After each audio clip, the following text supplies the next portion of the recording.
I stayed silent while they ruined my reputation, not knowing whether my silence was weakness or something far more dangerous. There's a special kind of pain that comes from staying quiet while your life falls apart. Not because you don't have anything to say, but because you believe silence might protect you. I believed that for a long time. I thought if I stayed calm, if I didn't react, if I didn't fight back, the truth would eventually speak for itself. It didn't, at first. It was small things, misunderstandings, half-truths, subtle narratives that painted me in the wrong light. I noticed the change in how people looked at me before I ever heard what was being said. Conversations stopped when I entered the room. Messages went unanswered. Opportunities quietly disappeared. Could feel something was wrong, but no one confronted me directly. That was the hardest part, fighting an invisible enemy. I later learned the stories were being told about me. Not loudly, not openly, quietly, strategically enough to damage my credibility without giving me a clear chance to defend myself, and I stayed silent.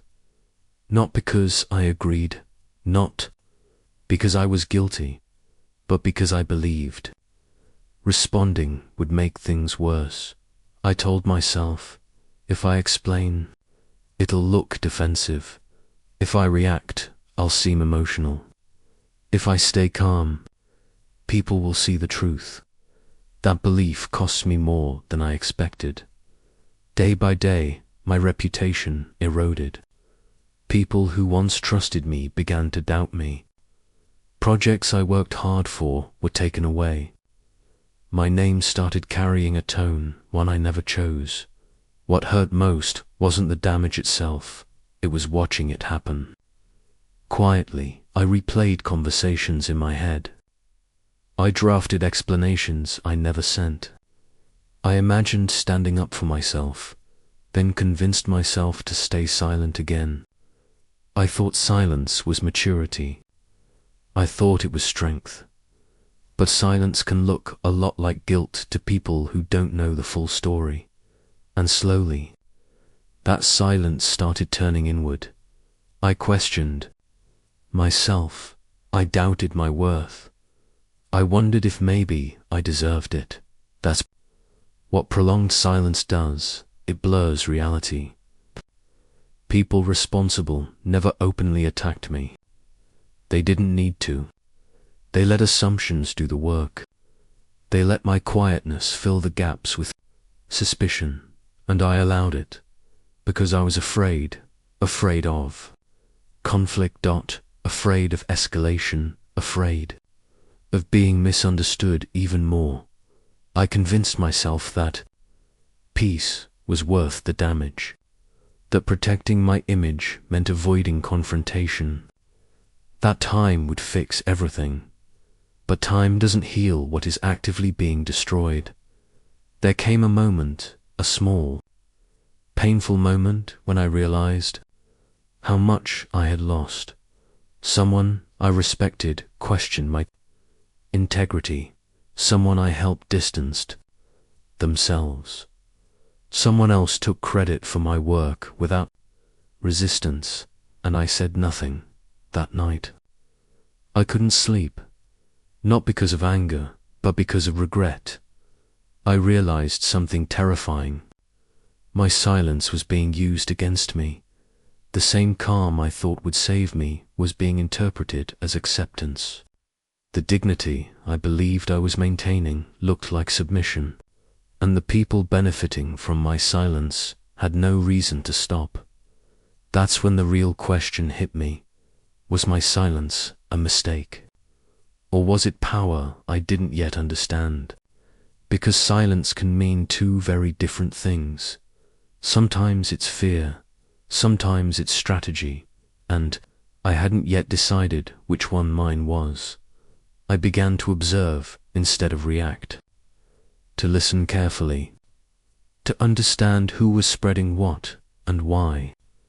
I noticed patterns, motivations, insecurities disguised as authority, and slowly, I understood something crucial.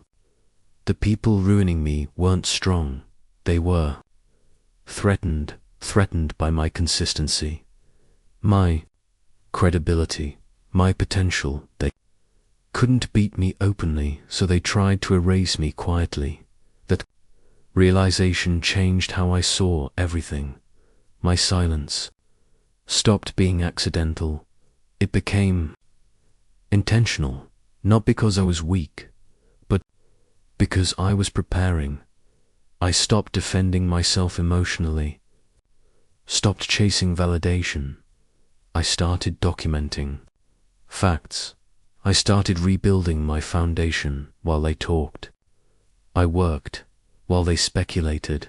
I improved while they controlled the narrative.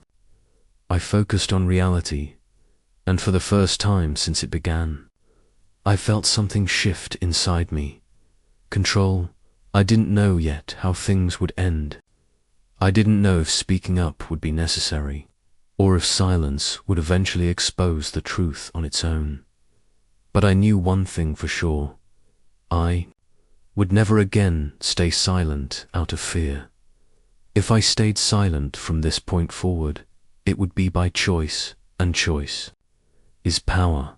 I stopped staying silent to survive.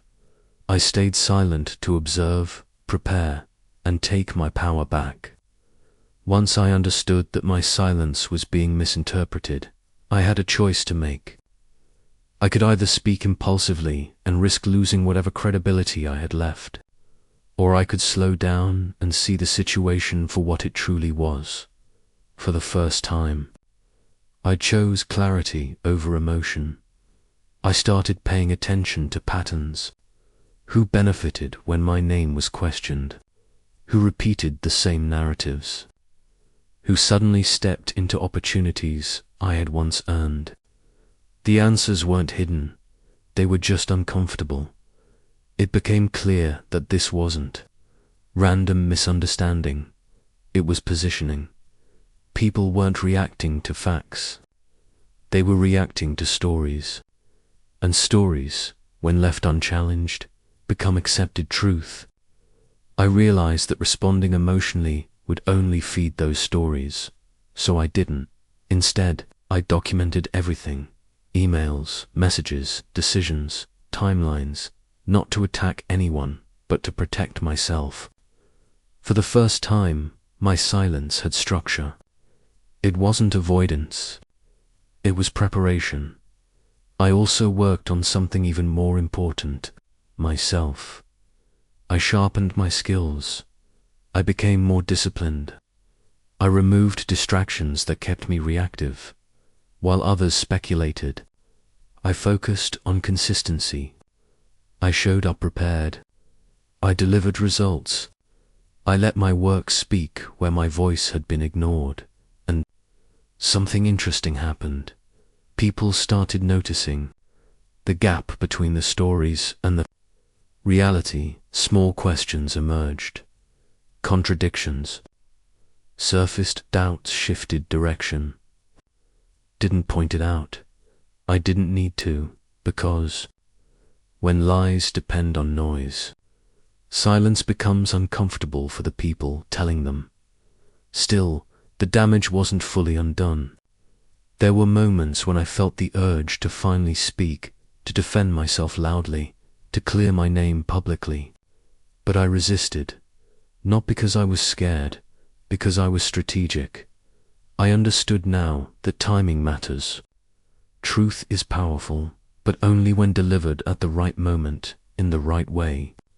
Premature explanations often look like excuses. So, I waited. I waited while continuing to build undeniable credibility. I waited while staying calm under pressure. I waited while people slowly reconsidered what they believed. This phase was the hardest. There's no applause for quiet endurance, no validation for patience, no certainty that things will work out. But there is growth, I learned. Emotional control, not suppression, but mastery. I learned that reacting isn't the same as responding. That defending yourself constantly makes you look unstable, while consistency makes others question the accusations. Over time, the people who once avoided me began to re-engage, cautiously at first, then openly, not because I demanded it, but because the narrative no longer made sense. And those who tried to ruin me, they became nervous, because silence backed by results is threatening. It removes their ability to provoke a reaction. It forces their actions into the spotlight. And once that happens, the truth doesn't need promotion. It reveals itself. I was no longer silent because I didn't know what to say. I was silent because I knew exactly what I was doing. Still, the story wasn't finished. There was one final decision left, the hardest one of all. When the moment came, would I speak? Or would my silence complete the lesson? The moment I finally spoke, I realized something shocking. My silence had already said everything. There comes a point where silence reaches its limit, not because it failed, but because it completed its purpose. That moment arrived quietly for me, without drama or confrontation. By then, the atmosphere had changed. People who once doubted me now hesitated before repeating old stories. Decisions that excluded me were questioned. The same spaces that felt hostile began to feel neutral again, and neutrality, after everything I had endured, felt like relief. I hadn't corrected every lie. I hadn't defended myself publicly. I hadn't demanded apologies. Yet the truth was slowly visible. That's when I understood something most people never realize. Silence doesn't erase lies, it exposes their weakness over time, because lies need energy, they need repetition, they need reaction, and when they don't get it, they collapse under their own weight. The people who tried to ruin me expected resistance, anger, panic, emotional responses they could twist and use as proof. But instead, they got consistency, stability, results, and that confused them. I remember the exact moment. I knew the balance had shifted. Someone asked me directly, "Why didn't you ever say anything?"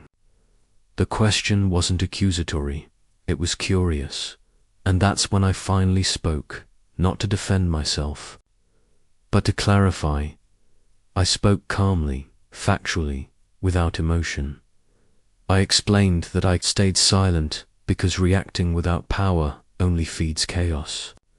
That I chose to focus on what I could control instead of arguing over narratives. I didn't create that. There was no dramatic speech, no exposure, no revenge, just truth delivered once, clearly, and it was enough, because by that point, people were ready to hear it. That's the part most people miss. Truth spoken to early sounds like an excuse. Truth spoken at the right time sounds like clarity. After that conversation, I didn't feel relief. I felt closure. I no longer needed to be understood by everyone. I no longer needed my name to be spotless in every room. I had regained something far more valuable than reputation. I had regained self-respect. Looking back now, I can finally answer the question the title asks. Was my silence a mistake? Or was it my power? The honest answer is this. At first, it was a mistake. Later, it became power. It was a mistake when it came from fear, when I stayed silent to avoid conflict, when I let others define me without resistance. But it became power when it came from intention, when I used silence to observe, to prepare, to rebuild. Silence is dangerous when it's passive, but silence is powerful when it's controlled. Learned that not every battle deserves your voice. Some battles are won by outgrowing the people fighting them, by becoming so grounded that their attempts lose relevance. I also learned a hard truth. People who try to ruin you rarely expect you to survive quietly. They expect you to react loudly. And when you don't, they expose themselves. Today, I'm not angry at what happened. I'm grateful because it taught me discernment. It taught me patience. It taught me the difference between dignity and avoidance, between peace and fear. And if you're listening to this while staying silent in your own life, here's what I want you to understand. Silence is not weakness unless you use it to disappear. If you're silent while growing, documenting, strengthening, and preparing, that silence is power. But if you're silent while shrinking, doubting yourself, and hoping others will change, that silence will cost you. Choose wisely. Finau YouTube. Oh, true high retention, reflection-based. Sometimes the loudest thing you can do is say nothing until the moment your growth speaks for you.